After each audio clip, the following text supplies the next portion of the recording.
I've always been interested in robots as a kid, and I watched on TV different robot contests. I had a few Transformers and I played with Transformers. When I was in college, I built a robot and I named it Herbert, and then when I built this robot, I just decided to name it Herbie.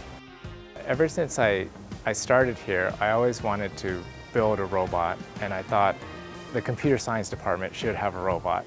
He has a route and he just runs that route. If students or people get in the way, he stops, and sometimes he tries to drive around them. The past few weeks, actually, we've been really working on Herbie's social media presence and presence around campus. Technically, we have been working on his voice recognition features, getting Herbie as like a personal assistant, but for Cal Poly students. So anyone walking around seeing Herbie rolling around can say, "Hey Herbie, maybe show me where this classroom is," and there would be an answer for that.